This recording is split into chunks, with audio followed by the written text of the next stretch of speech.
Algunos los tienen más grandes, otros más pequeños. Pueden ser negros, blancos, doblados, planos, más o menos gordos. Se puede vivir sin ellos, aunque lo ideal es tener al menos uno. Ya, pues dos es fantástico. Esta noche en Hora 25 hablamos de los pies. Víctor Alfaro, buenas noches. Hola, buenas noches. El doctor Alfaro es podólogo, especialista en biomecánica, es director general de Podoactiva y es podólogo del primer equipo del Real Madrid y del Comité Olímpico Español. O sea, que es el gran especialista de los pies en España. Doctor, bueno, ¿hay pies bonitos? Bueno, hay pies. Lo importante más que bonitos es que funcionen, porque son los que te tienen que estar llevando todo el rato de un lado para otro. Entonces, pues bueno, hay mucho sobre los pies y gente pues que lo ve pues desde otros puntos de vista, pero el nuestro, que es el funcional, lo importante es que funcione. Exactamente, ¿qué es la podología y en qué se diferencia de la ortopedia? Bueno, la podología es una especialidad sanitaria que está focalizada al diagnóstico y tratamiento de cualquier problema en los pies.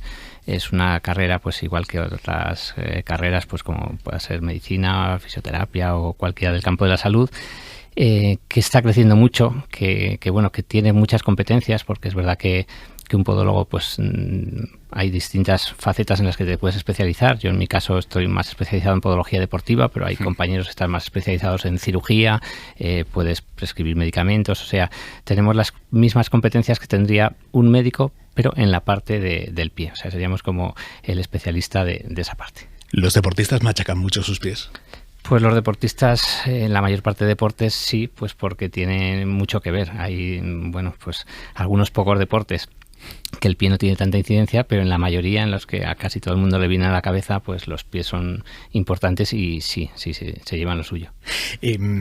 Los dedos del pie, ¿qué función tienen exactamente? Evolutivamente hablando, ¿siguen teniendo la función que tenían antes o esto es un resto evolutivo que iremos perdiendo? Es buena pregunta, tienen mucha función. De hecho, cuando tenemos un paciente que por un problema pues pierde un dedo, hay que hacerle algo que le sustituya ese dedo, porque necesitamos los dedos.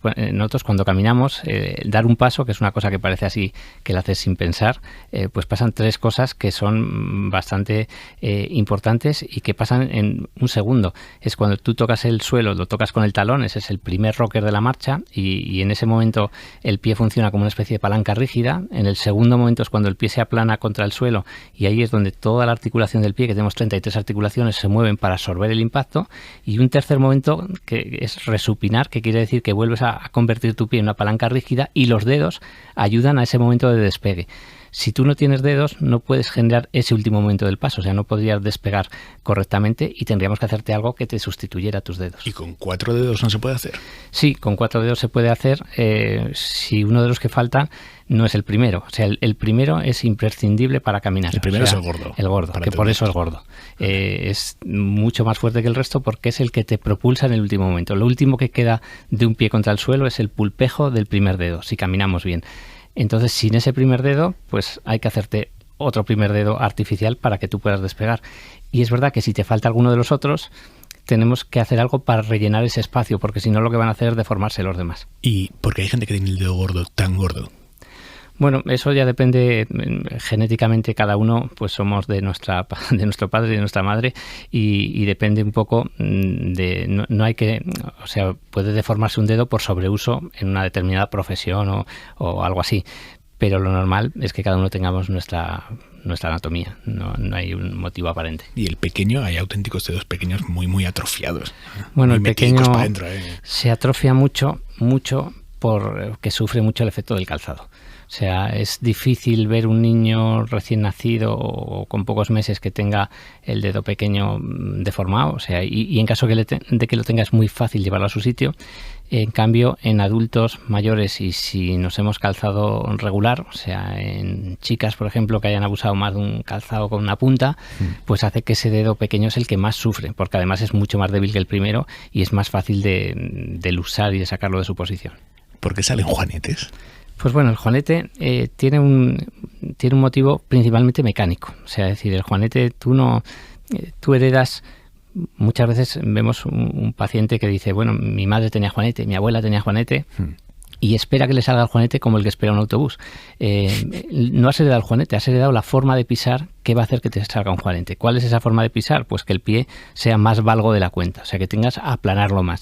Si tú lo aplanas más, esa primera articulación, que es donde sale el juanete, recibe más impacto en cada paso y esto repetido, aparece el juanete. Entonces tiene una vinculación directa a la forma de pisar. De hecho, lo que has heredado es la forma de pisar. Y después hay otros aditivos como calzarte mal, por ejemplo, pues usar más tacón, más puntas, que pueden ayudar, pero la causa básica del juanete es una biomecánica que no está bien. ¿Qué tipos de pisada hay?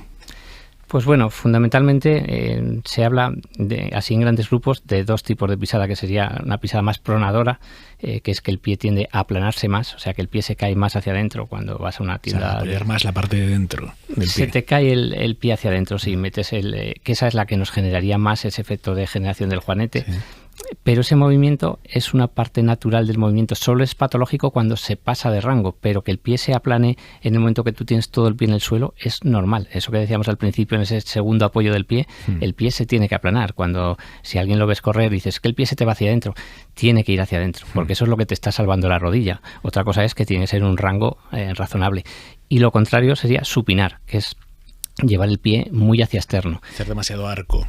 Bueno, los pies que tienen más arco, que serían los pies cabos, a veces van bastante vinculados a la supinación, pero puede que sí o que no. O sea, aquí habría dos diferencias. La forma de pisar te diría que pronas hacia adentro o supinas hacia afuera, y la geometría de tu pie te diría que tienes un pie cabo con mucho arco, o un pie normal, o un pie plano que no tenga arco. Y nosotros podemos detectar si somos supinadores o pronadores en cantidades peligrosas, quiero decir, en algo que no sea normal y que tenga que corregir. Sí. Hay una cosa que no tiene mucho que ver con muchas de las cosas que hacemos en clínica de sensores y cosas muy sofisticadas, que es mucho más sencillo, que es cuando tengas un calzado que lo has llevado lo suficiente, dale la vuelta. Y la suela te va a hacer un estudio de pisada tremendamente fiable. O sea, ¿qué deberías ver en una suela si pisas normal? Pues que has gastado un poquito más el talón por la zona de fuera, o sea, por la zona externa, el talón, y la zona del primer dedo un poquito más, que sería una pisada normal. Ahora imagínate que lo que ves es que le das la vuelta a esa zapatilla y ves que el talón por la zona de dentro te lo has comido. Pues eso es síntoma muy patológico, que hay que hacer cosas porque no es tanto por lo que le pueda pasar al pie. El pie es nuestro único punto de apoyo, entonces la articulación que más sufre de lejos por culpa del pie es la rodilla. La rodilla, hay muchísima patología vinculada a una forma mala de pisar. Entonces, viendo esa suela del zapato, puedes ver cómo pisas. Y si veo cosas raras en cuanto a desgaste, tengo que ir al podólogo. Pues deberías de, por lo menos una vez en la vida, aconsejamos hacer un estudio de pisada. De verdad me refiero a que se haga con medios suficientes, con profesionales cualificados. Antes me preguntabas al principio la diferencia con la ortopedia. Una ortopedia es un establecimiento sanitario donde tú puedes ir a comprar un producto ortopédico, pero en una ortopedia no te pueden diagnosticar si tú necesitas algo. Es como una farmacia, tú tienes que ir con tu receta. O sea, un podólogo o un traumatólogo te puede hacer una receta para una plantilla y vas a la ortopedia y te tendrían que hacer lo que pone esa receta. Un técnico ortopeda no tiene cualificación ni técnica ni legal para hacerte un diagnóstico. Entonces eso hay que hacerlo en una clínica y saber exactamente lo que necesitas, porque no es una tontería. Cuando arreglamos la forma de pisar, mejoran muchas cosas, pero con una plantilla mal hecha puedes generar lesiones. Entonces hay que hacerlo bien. ¿Yo puedo arreglar mi forma de pisar sin ir al médico? Quiero decir, forzando de alguna manera un poco artificial, o me estaría cargando la rodilla, la cadera. Bueno, puedes hacer cosas que, o sea, si tuviéramos que dar aquí, claro, nos oye mucha gente y decir algo genérico que valiera para todo el mundo. Bueno, pues liberar tus pies de vez en cuando del calzado, hacer que descalzo hagamos algo prudente, ¿eh? No me estoy refiriendo a que hagamos grandes ejercicios descalzos, porque puede ser que te vayan bien o puede ser que te vayan muy mal si no estás preparado para eso. Pero liberar los pies, de vez en cuando hacer algo de potenciación muscular, eso mejora. Pero tenemos que tener en cuenta que caminar es un gesto automático, es como respirar. Tú puedes pensar cómo pisas, pues ahora te vas a dar un paseo y piensas cómo estoy echando el pie, pero en el momento que te pongas a pensar en tus problemas en la cabeza, ya pisas como puedas pisar. Entonces yo creo que esto es interesante, tener un diagnóstico, sobre todo, el que no camina nada o camina muy poco, pues casi le da igual. Pero el que hace cierta actividad de caminar o de hacer deporte, por lo menos una vez debería tener un diagnóstico. ¿Es malo caminar mucho? No, de hecho estamos pensados para caminar mucho. De fábrica salimos súper bien para caminar mucho. Lo que pasa que es verdad que si caminas mucho y haces algo mal, repites muchas veces un pequeño gesto mal hecho. Entonces, muchas veces esto a los pacientes les digo que es como que saliéramos de fábrica y te dijeran, mira, por tu forma de pisar, usted tiene 5.200.000 pasos gratis. Y cuando los gaste, empezará a tener un juanete, empezará a tener una fascitis plantar. ¿De qué depende que los gaste? Pues si soy una persona más o menos sedentaria, pues que tenga más de 50 años. Si soy un superdeportista, pues con 20 los habré gastado.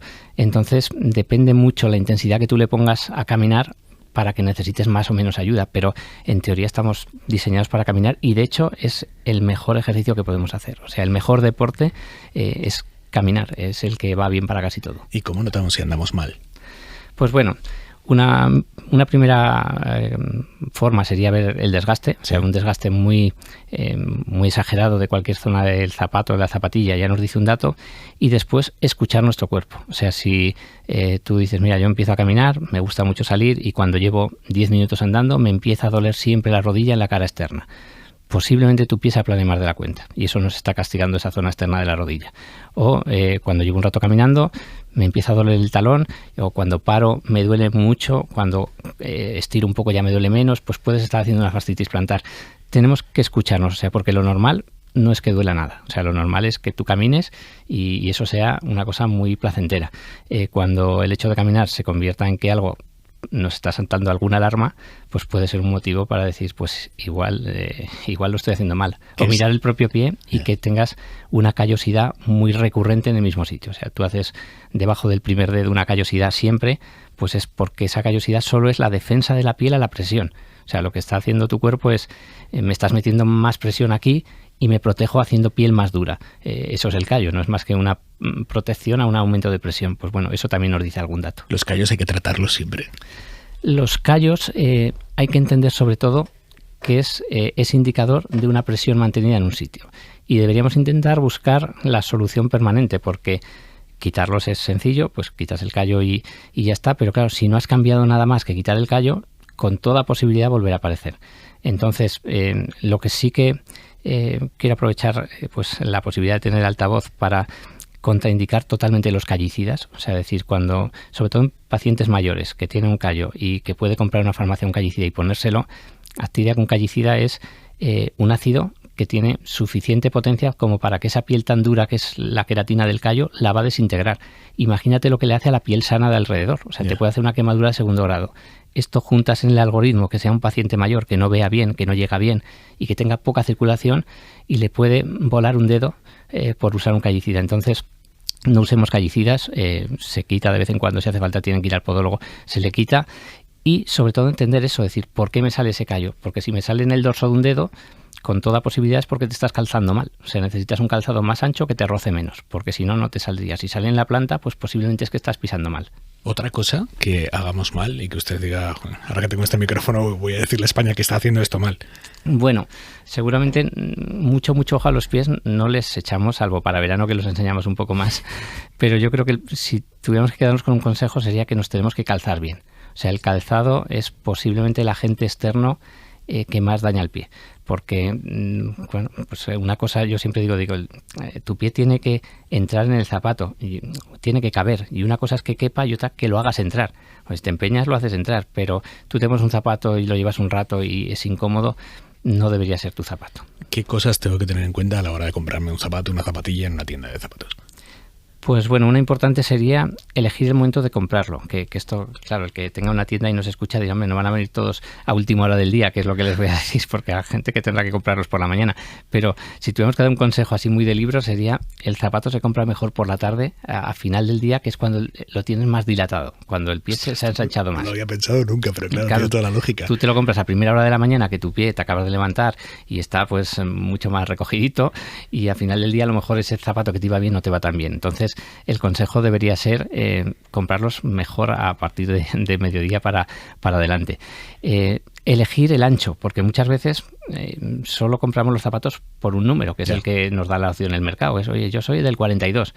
Bueno, el 42, pero claro, es que el 42 solo te está diciendo una distancia de largo, pero con la misma distancia de largo tenemos empeines que son, vamos, un 30% más que otro. Entonces, como no tenemos hoy la posibilidad en la mayor parte de calzados de elegir el ancho, tienes que probar. O sea, tienes que probar y encontrar la marca, decir, mira, pues para mi tipo de pie esto no me roza, me va bien, y es muy importante encontrar la horma de tu zapato, nunca mejor dicho, porque si no te va a complicar la vida. Y es mejor que me quede un poco ancho a que me quede un poco estrecho. Bueno, es mejor que me encaje. Es mejor que encaje, porque si queda ancho y caminas mucho nos va a dar muchos problemas, porque mira, las ampollas, por ejemplo, en los corredores, que es muy habitual, salen siempre por fricción. O sea, es por fricción porque tu pie está rozando contra la zapatilla, contra el calcetín, eso genera calor y aparece la ampolla. Si el pie se mueve dentro del zapato es malo. Si va muy preto también es malo. Entonces tenemos que encontrar, por eso muchas veces en gente pues que haga ya deporte con cierta intensidad, resolvemos esto pues personalizando el apoyo con una plantilla que lo que hacemos es que sea exacto el apoyo al que tenga que ser y evitar que pueda haber ningún tipo de desplazamiento de más dentro del pie. ¿Y de largo es bueno que sobre un poco? Debería sobrar un poquito, sí. O sea, de hecho en las zapatillas de deporte, por ejemplo, lo que aconsejamos es mete el pie en la zapatilla, empújalo hacia adelante todo lo que puedas y deberías poder pasar el dedo entre tu talón y el final de la zapatilla. ¿Vale? Debería sobrarte eso, un poquito.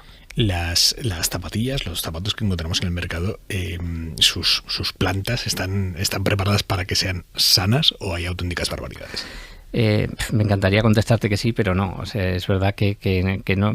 Hay zapatos correctos cada vez más y zapatos que respetan más la forma del pie, pero también nos encontramos zapatos, en esto es verdad que las mujeres se llevan peor parte, que están poco pensados para la forma del pie. O sea, cuando tú ves un zapato con una punta y ves un pie y ves la punta, dices, estamos hablando de dos objetos que tienen geometrías muy distintas. Entonces, claro, sí que es verdad que nuestro pie tiene la posibilidad de adaptarse a cosas, pero no va a ser gratis. O sea, va a ser a costa de que hagas una metatarsalgia, que generes más un juanete. Entonces, sí que cada vez hay más zapatos respetuosos, pero es importante encontrar, no hace falta que tampoco todo el mundo tenga que estar calzado con un zapato enorme, hace falta que le vaya bien, porque hay muchos zapatos del mercado que al 80% de la gente le van perfectos, o sea, no tenemos que hacer grandes inventos, pero tenemos que encontrar ese zapato. ¿El tacón es semejante sacrilegio como tenemos interiorizado o hay mucha literatura sobre eso y tampoco es tan malo? Bueno, a ver, ahí lo tenemos que matizar. El zapato de tacón, la chica que se pone un taconazo de 10 centímetros una noche para ir a una fiesta y que el resto de semana va a llevar un zapato más bajo con una anchura normal, no pasa nada. O sea, quiere decir que al día siguiente le dolerá un poco el pie, porque ten en cuenta que cuando elevamos ese tacón de 10 centímetros hemos trasladado el 98% de la carga a encima de las articulaciones metatarsales, que son del tamaño de un garbanzo. Y cuando nosotros damos un paso, ponemos como poco el doble de nuestro peso en el pie que apoya. Entonces quiere decir que aunque una chica pese 50 kilos, está metiendo 100 kilos en una articulación muy pequeña en cada paso cuando lleva un tacón. Además, si es una punta que te deforma el apoyo, todavía es peor. Pero si eso es puntual no pasa nada. Lo que es malo es cronificar ese uso. O sea, si tú llevas siempre 5 centímetros de tacón y dices, no llevo mucho tacón, solo 5 centímetros, pero siempre tu tendón de Aquiles, tus gemelos, tus isquiotibiales han entendido que esos 5 centímetros eran parte de tu estructura, que se van a cortar en esa medida. De hecho, es muy habitual ver una señora que siempre ha llevado esos 5 centímetros de tacón, le quitas los zapatos en la consulta y anda de puntillas. No le da de sí para que llegue el talón al suelo porque se ha cortado esos 5 centímetros. Entonces, en los tacones lo importante es alternar y hacer estiramientos para no generar ese acortamiento. Entonces, si el consejo fuera para una chica que nos escucha muy joven, alterna y no va a pasar nada. Si el consejo fuera para una señora que lleva toda su vida con tacones, yo le diría, vaya bajando poquito a poco, haciendo estiramientos y bajando poquito a poco hasta ver lo que toleramos. Me ha impactado mucho lo de que el pie puede llegar a quedarse, ¿no? Porque hay bueno, músculos que... Mira, hay muchas patologías como, por ejemplo, las fascitis lumbares, o sea, las fascitis plantares o las lumbalgias, que aunque parezcan cosas lejanas, tienen mucha relación, que las vemos mucho después del verano y las vemos por gente que ha llevado todo el año algo de altura de tacón, se pega todo el verano yendo totalmente plano y eso le genera una sobrecarga en la fascia plantar, el tendón de Aquiles, en los gemelos, en las lumbares. Entonces eso hay que manejarlo con cierto cuidado y si llevas siempre algo de tacón, intenta en verano no abusar de ir muy plana. Vale más que lleves una sandalia también con un poquito de tacón y ir haciendo una bajada progresiva de eso. O sea, el tema del minimalismo, yo no digo ni que sea ni bueno ni malo, o sea, depende. O sea, hay gente que le mejora mucho la vida y gente que se la estropea mucho. O sea, lo que no podemos pensar es que podemos pasar de llevar tacón a ir planos de un minuto al siguiente. ¿Las chancletas de verano? Las chancletas de verano, las de pasar el dedo, sí, es un buen calzado para no coger un hongo en una piscina, para no contagiarte, para no quemarte con la arena en una playa, pero no están en absoluto diseñadas para caminar. De hecho, están absolutamente mal diseñadas para caminar, porque de hecho cuando tú filmas a alguien con una chancla de lateral, ves que cuando el pie está en el aire tienen que hacer garra con los dedos para no perder la chancla, con lo cual esa garra permanente genera mucho más tensión en la fascia, es un calzado más inestable. O sea, yo creo que el verano es una época buenísima para liberar nuestros pies y hacer cosas descalzos con sandalias, pero si vamos a caminar, esa sandalia debe llevar algo que sujete ligeramente el talón, aunque sea una tira, pero para evitar esa garra permanente con los dedos. O sea, la chancla de pasar los dedos no está bien pensada para caminar. ¿Es sano caminar por la orilla, por la arena? Bueno, este también es un consejo que lo damos así como muy, muy alegremente en casi todos los sitios y lo debemos de matizar. Dar paseos cortos intermitentes en la playa es bueno para casi todo el mundo. Ahora bien, si resulta que tú durante todo el invierno vas con tu zapato con algo de altura de tacón, no estás muy entrenado y descalzo por la playa y te vas a Cambrils y de Cambrils vais a Salou 3 veces andando cada día porque te han dicho que es buenísimo caminar descalzo, te va a generar un problema. Te va a generar un problema porque primero porque bajas al suelo y luego por el sobreesfuerzo que supone caminar en la arena. O sea, tienes que hundirte, tienes que volver a salir y eso es buenísimo para poco rato, pero si alguien quiere caminar en serio en la playa, una de dos, o está entrenado para eso, o yo le recomiendo mucho más que se pongan unas deportivas por el paseo y el deporte lo haga allí. Y lo otro sea un regalo para sus pies. O sea, es decir, hacer algo de caminos, o sea, paseos cortos, intermitentes. Y para los runners que durante el año están en el asfalto y en verano se van a Zahara y dicen, y ahora por la orilla.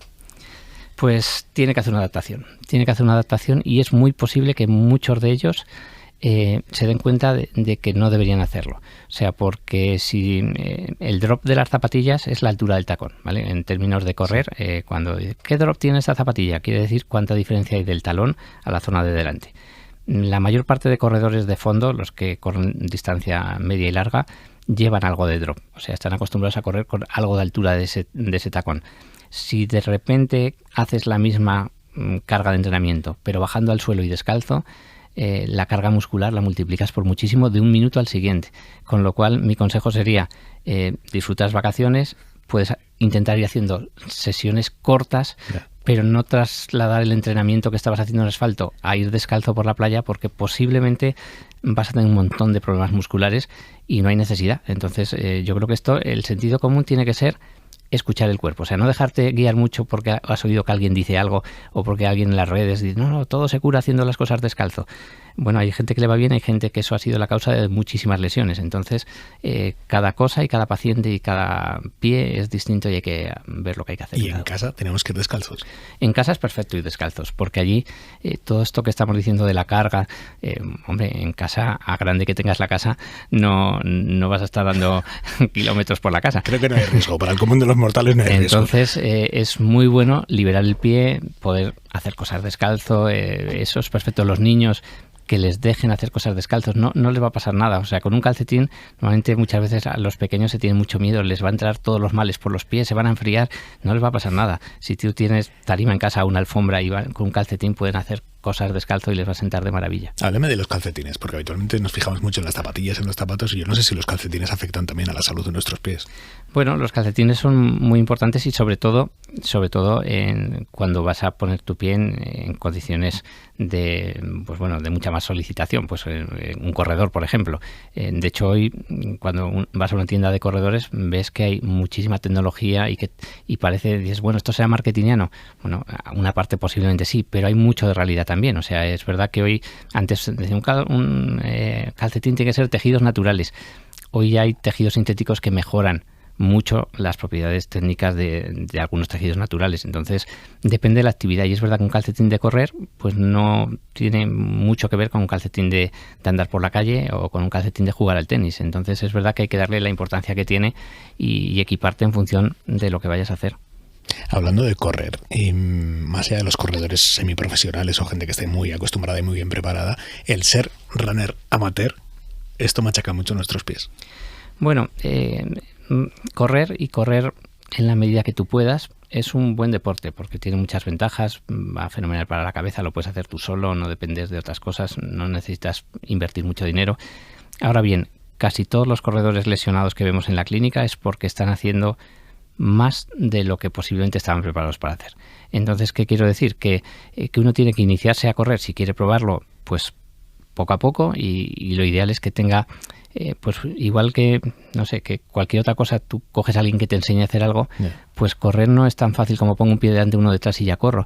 Yo siempre aconsejo a todo el mundo, digo, mira, cógete un preparador 2 semanas, que no va a hacer falta más, pero que te enseñe un poco de técnica de carrera, una pauta progresiva para que no empieces a correr y veas que te desfondas porque no tienes fondo. Pues todo eso se puede trabajar, es fácil y la gente disfruta mucho corriendo, pero la clave es encontrar ese punto de equilibrio de que no se te vaya mucho la pinza de decir, he hecho un maratón, ahora ya tengo la fiebre, ahora hago 2, ahora voy a hacer 3 y ¡pum! Entonces pinchar. Entonces buscar cuál es el umbral de carga que tú puedes llevar, porque no eres un deportista de élite, porque es que te tienes que levantar para ir a trabajar, no tienes un fisio todos los días trabajando contigo, entonces tienes que buscar ese equilibrio y también tener como ese equipo de cabecera que aunque sea puntualmente tú puedas tirar de ellos, tener un preparador, tener un fisio, tener un podólogo, tener gente que te pueda ayudar un poco en ese camino, pero es importante hacerlo con sentido común. O sea, casi todas las lesiones de un corredor es porque ha hecho más de lo que tendría que hacer. ¿Qué hay de esta moda de ir al gimnasio a entrenar fuerza con zapatillas de la calle, con Converse, con Vans?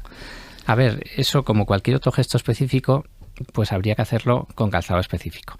En esto vemos los dos extremos, o sea, gente que a lo mejor haciendo muy poquita cosa va equipado como si fuera un super pro y al revés, o sea, gente que ves pues haciendo con un calzado muy de andar por la calle, pues haciendo mucho trabajo de carga. Yo creo que es importantísimo que uno se asesore de qué va a hacer. En todos los gimnasios hay gente muy preparada para eso y usar un calzado apropiado. Ahora hay mucha gente que puedes ver también que promueve mucho hacerlo descalzo. Decir, oye, pues ponerte a levantar las pesas. Eso hay gente que lo puede hacer, pero es un consejo peligrosísimo para lanzarlo así como cosa genérica. O sea, si tú no has hecho cosas descalzo, no te puedes poner a hacer la carga descalzo, pues porque estás sometiendo a muchísimo más estrés a muchas estructuras. Entonces tienes que hacer lo mismo que lo de correr en la playa, una adaptación. O sea, puedes probar, ir bajando el drop de la zapatilla cada vez que sea más bajo y cuando eso veas que lo toleras bien, puedes probar a hacer alguna cosita descalzo y va subiendo la carga. Pero yo creo que hacer cosas descalzo es un buen consejo si va matizado. O sea, pero lo que no puede ser es pase usted de hacerlo todo calzado a mañana todo descalzo, porque con toda posibilidad te vas a lesionar. Me ha hablado usted antes de los hongos. Si pongamos, yo no he tenido hongos en mi vida, ¿cómo detecto que algo es hongo? Bueno, hay como 2 grandes grupos. O sea, uno sería más el que afecta a las uñas de los pies, que es bastante común, y normalmente lo que la gente empieza a detectar es pues que tiene una uña que le empieza a aparecer, por ejemplo, unas manchitas blancas que van creciendo, la uña se vuelve más gruesa, se engorda más, a veces es como que se descama así un poco. Pues todo eso son síntomas que podríamos pensar que es posible que esa uña tenga un hongo. A veces en la piel lo que notamos es, sobre todo entre los dedos, porque es la zona donde se concentra más fácil la humedad, pues que el paciente lo que nota es que le pica mucho, que empiezan a salir pequeñas vesiculitas. Hay veces que solo es un exceso de sudoración y la piel está macerada por la humedad y secas eso pues con unos polvos secantes y ya está. Y hay veces que tiene un hongo. Entonces, ¿cómo sabemos de verdad si es una cosa u otra? Haciendo un cultivo. O sea, en esto no hay que hacer muchos experimentos. O sea, hay un montón de tipos de hongos. Un montón es un montón.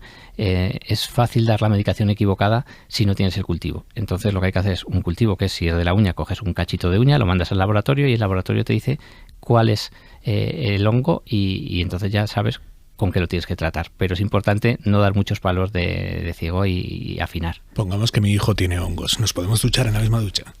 Bueno, no es tan fácil de contagiar. O sea, el hongo tiene que darse varias circunstancias. O sea, lo ideal sería que se duchase tu hijo y que después fuera un poco de lejía, por ejemplo, simplemente sería suficiente pues para poder después que se duchase otra persona sin riesgo. Pero no es tan evidente de que de repente tú lo coges y el siguiente lo coge.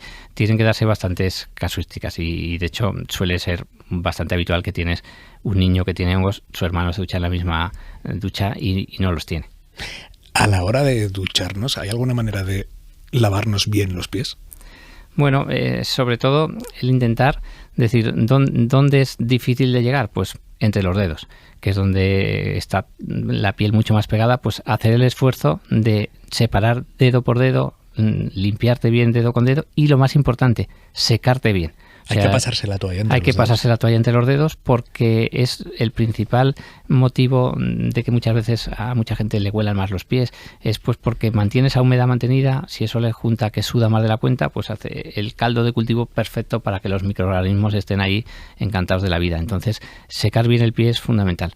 Y hay muchas personas que tienen que usar pues algún producto tipo polvos secantes, que son cosas muy sencillas, durante el día para mantener el pie más seco. ¿Qué otros motivos hay para que nos huelan los pies? Pues bueno, principalmente puede haber una infección, o sea, puede haber una infección pues por hongos que a veces es muy característica, y gente que sin tener ninguna infección simplemente es eso, que suda mucho el pie. Entonces, el sudar el pie y mantenerlo con más humedad hace que los microorganismos proliferen más y generen en su descomposición ese olor. Es fácil de tratar, hay gente que le da muchísimo complejo, que le complica pues para ir a un gimnasio.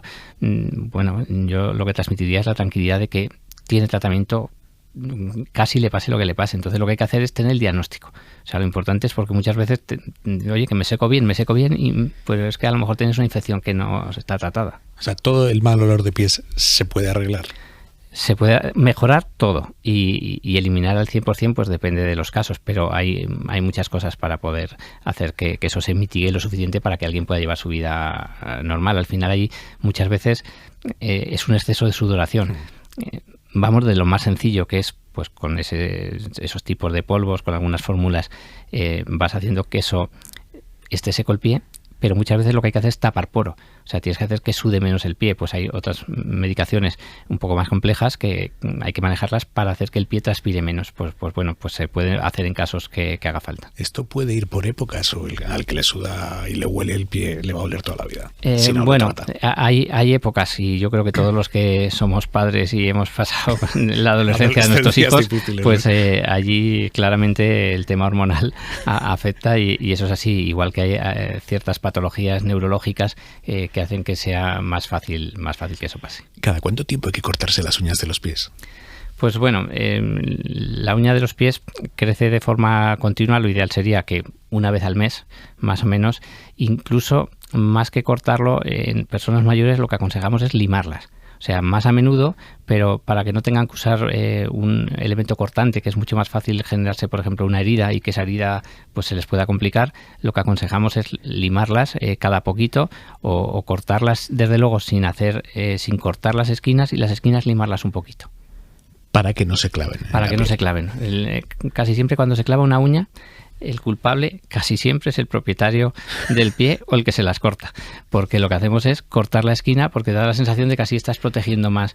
Cuando cortas la esquina, lo que hace la piel, que estaba en ese canto, invade donde debería estar la uña, con lo cual cuando la uña nace se encuentra que alguien ha invadido su sitio y se clava, y entonces vuelves a cortar la esquina de más abajo, y cada vez se va clavando de más abajo y lo complicas más, hasta que muchas veces al final hay que hacer una mini cirugía, que es muy sencilla de hacer con anestesia local, y se ventila en 20 minutos, pero ya tienes que hacer ese proceso para corregirlo, para dejar la uña un poquito más estrecha. Pero lo principal es no cortar las esquinas. ¿Es mejor dormir con calcetines o sin calcetines? ¿O da igual? Yo creo que ahí, desde luego, no hay... O sea, por la parte clínica que a mí me afecta, no, daría igual. Hay gente, hombre, salvo que alguien tenga un problema de circulación muy serio, que pasa mucho frío en los pies o cosas así, yo creo que cada uno como le guste. Porque hay gente que tiene los pies fríos porque sí.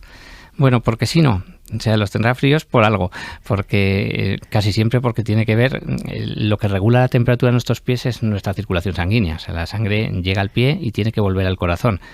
El pie es lo más lejano que tenemos en nuestro cuerpo. Quiere decir, la sangre, llegar al pie y volver, es el camino más largo que va a recorrer. Si tú tienes un problema circulatorio, el pie es de los primeros sitios que lo vas a detectar. Entonces, mucha gente que tiene el pie frío es porque tiene un retorno que no está siendo, o una aportación de sangre deficiente, o un retorno que no funciona bien. Pero esa bomba... O sea, que es síntoma de algo nada bueno. Bueno, a ver, hay gente que con muy poquita afectación tiene la sintomatología. O sea, no quiere decir que ahora nos escuche alguien y diga, oye, tengo los pies fríos, tendré algo muy malo. No, pero seguramente tendrá un poquito, porque las cosas, porque sí, no pasan. ¿Cómo es el pie más raro que ha visto usted?